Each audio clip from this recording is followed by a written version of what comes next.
ಮಹಾಭಾರತದಲ್ಲಿ ಜಾಂಬವಂತ ಮತ್ತು ಕೃಷ್ಣನ ನಡುವೆ ಯುದ್ಧ. ಕಥೆಯ ಪ್ರಾರಂಭ. ರಾಜ ಸತ್ರಾಜಿತ ಸೂರ್ಯ ದೇವರ ಭಕ್ತನಾಗಿದ್ದ. ಅವರ ಕೃಪೆಯಿಂದ ಸಮಂತಕ ಮಣಿ ಎಂಬ ದಿವ್ಯ ರತ್ನವನ್ನು ಪಡೆದನು. ಈ ಮಣಿ ಪ್ರತಿದಿನ 8 ಮಣಿ, ಅಂದರೆ ಸುಮಾರು 170 ಕೆಜಿ ಚಿನ್ನ ಉತ್ಪತ್ತಿ ಮಾಡುತ್ತಿತ್ತು. ಶ್ರೀಕೃಷ್ಣನು ಈ ಮಣಿಯನ್ನು ಯಾದವ ಕುಲದ ಒಳಿತಿಗಾಗಿ ರಾಜ ಉಗ್ರಸೇನನ ಬಳಿ ಇರಿಸಲು ಸಲಹೆ ನೀಡಿದನು. ಆದರೆ ಸತ್ರಾಜಿತನು ಅದನ್ನು ಒಪ್ಪಲಿಲ್ಲ.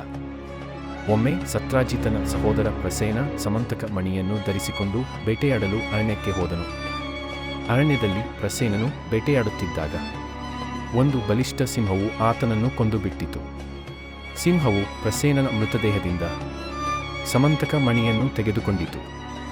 ಅದೇ ಸಮಯದಲ್ಲಿ ಬಂದ ಜಾಂಬವಂತನು ಸಿಂಹವನ್ನು ಕೊಂದು ಸಿಂಹದ ಬಳಿ ಇರುವ ಸಮಂತಕ ಮಣಿಯನ್ನು ತೆಗೆದುಕೊಂಡ. ಪ್ರಸೇನನು ಮರಣದ ಕಾರಣ ಯಾದವ ವಂಶದ ಜನರು ಮತ್ತು ಸತ್ರಾಜಿತನು ಕೃಷ್ಣನೇ ಪ್ರಸೇನನನ್ನು ಕೊಂದು ಸಮಂತಕ ಮಣಿಯನ್ನು ಕದ್ದಿದ್ದಾರೆ ಎಂದು ತಪ್ಪು ಆರೋಪ ಮಾಡಿದರು. ಈ ಆರೋಪದಿಂದ ಶ್ರೀಕೃಷ್ಣನ ಮಾನ ಮತ್ತು ಗೌರವಕ್ಕೆ ಧಕ್ಕೆ ಬಂತು. ಶ್ರೀಕೃಷ್ಣನು ನಿಜವಾದ ಸತ್ಯವನ್ನು ಪತ್ತೆ ಹಚ್ಚಲು ಅರಣ್ಯಕ್ಕೆ ಹೋದನು. ಅರಣ್ಯದಲ್ಲಿ ಶವವನ್ನು ಕಂಡುಹಿಡಿದನು. ಶವದ ಬಳಿಯಲ್ಲಿಯೇ ಸಿಂಹದ ಹಲ್ಲು ಮತ್ತು ಪಾದಗಳ ಗುರುತುಗಳು ಇದ್ದವು. ಕೃಷ್ಣನು ಸಿಂಹದ ಪದಗಳ ಹೆಜ್ಜೆಯನ್ನು ಅನುಸರಿಸಿದನು, ಆದರೆ ಅದು ಈಗಾಗಲೇ ಹತ್ಯೆಯಾಗಿತ್ತು.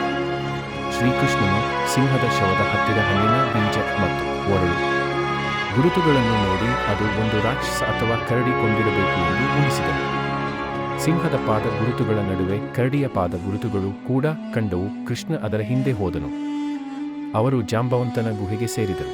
ಅಲ್ಲಿ ಜಾಂಬವಂತನ ಮಗುವು ಸಮಂತಕ ಮಣಿಯೊಂದಿಗೆ ಆಟವಾಡುತ್ತಿದ್ದ ದೃಶ್ಯ. ಶ್ರೀಕೃಷ್ಣನು ಜಾಂಬವಂತನಿಗೆ ಸಮಂತಕ ಮಣಿಯನ್ನು ಮರಳಿಸಿ ಎಂದು ಕೇಳಿದ. ಆದರೆ ಜಾಂಬವಂತನು ಮಣಿಯನ್ನು ಕೊಡಲು ನಿರಾಕರಿಸಿದನು. ಬೇರೆ ದಾರಿಯಿಲ್ಲದೆ ಕೃಷ್ಣನು ಯುದ್ಧಕ್ಕೆ ಆಹ್ವಾನ ನೀಡಿದ ಇಬ್ಬರ ನಡುವೆ ಯುದ್ಧ ಪ್ರಾರಂಭವಾಗಿತು. ಒಂದು ಕಡೆ ನಾರಾಯಣನ ಅವತಾರನಾದ ಕೃಷ್ಣ, ಇನ್ನೊಂದು ಕಡೆ ಬ್ರಹ್ಮನ ಪುತ್ರನಾದ ಜಾಂಬವಂತ. 10,000 ಸಿಂಹದ ಶಕ್ತಿ ಹೊಂದಿದ್ದ ಚಿರಂಜೀವಿಗಳಲ್ಲಿ ಒಬ್ಬನಾಗಿದ್ದ.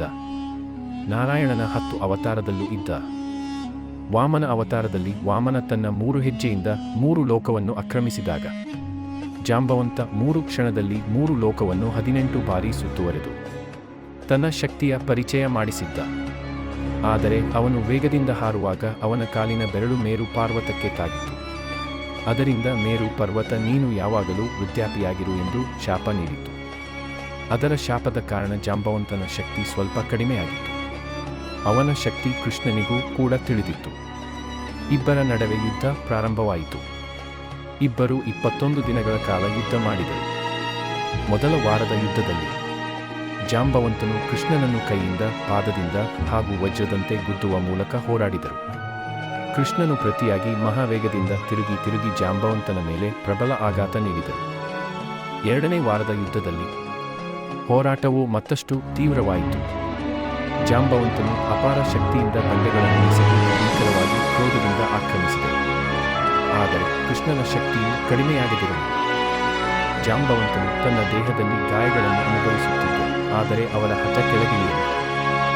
ಮೂರನೇ ವಾರದ ಯುದ್ಧದಲ್ಲಿ ಜಾಂಬವಂತನು ತನ್ನ ಜೀವಮಾನದಲ್ಲಿ ಮೊದಲ ಬಾರಿಗೆ ಆಯಾಸ ಅನುಭವಿಸಿದನು.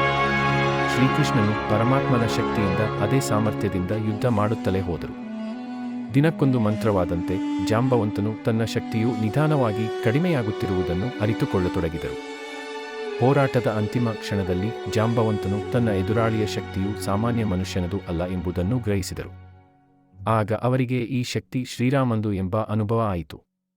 ಅವರು ತಕ್ಷಣ ಶ್ರೀಕೃಷ್ಣನ ಮುಂದೆ ಶರಣಾಗಿ, ನೀವು ಯಾರು? ನನ್ನ ಪರಾಭವಕ್ಕೆ ಕಾರಣ ಯಾರು ಎಂದು ಕೇಳಿದರು. ಕೃಷ್ಣನು ತಾನು ಶ್ರೀರಾಮನ ಅವತಾರ ಎಂಬುದನ್ನು ತಿಳಿಸಿದಾಗ ಜಾಂಬವಂತನು ಅನಂತಾನಂತ ಶರಣಾಗತಿ ಸಲ್ಲಿಸಿ ತಮ್ಮ ತಪ್ಪನ್ನು ಒಪ್ಪಿಕೊಂಡರು. ಕೃಷ್ಣ ಮತ್ತು ಜಾಂಬವಂತನ ಯುದ್ಧದ ಹಿಂದಿನ ಕಾರಣ. ರಾಮಾಯಣದಲ್ಲಿ ಜಾಂಬವಂತನು ರಾಮನ ಬಳಿ ನಿಮ್ಮ ಜೊತೆ ನಾನು ಯುದ್ಧ ಮಾಡಬೇಕು ಎಂದು ಪ್ರಸ್ತಾವ ನೀಡಿದ್ದನು. ಆದರೆ ಶ್ರೀರಾಮನು ನನ್ನ ಮುಂದಿನ ಕೃಷ್ಣ ಅವತಾರದಲ್ಲಿ ನಾನು ನಿನ್ನ ಜೊತೆ ಖಂಡಿತವಾಗಿ ಯುದ್ಧ ಮಾಡುವುದಾಗಿ ಮಾತು ಕೊಟ್ಟಿದ್ದನು. ಅದೇ ಕಾರಣದಿಂದ ಈ ಯುದ್ಧ ನಡೆದದ್ದು ಎಂದು ಪುರಾಣದಲ್ಲಿ ಹೇಳಲಾಗುತ್ತದೆ. ಜಾಂಬವಂತನು ಯುದ್ಧದ ನಂತರ ತನ್ನ ಮಗಳಾದ ಜಾಂಬವತಿಯನ್ನು ಕೃಷ್ಣನಿಗೆ ಮದುವೆ ಮಾಡಿ ಕೊಡುತ್ತಾನೆ.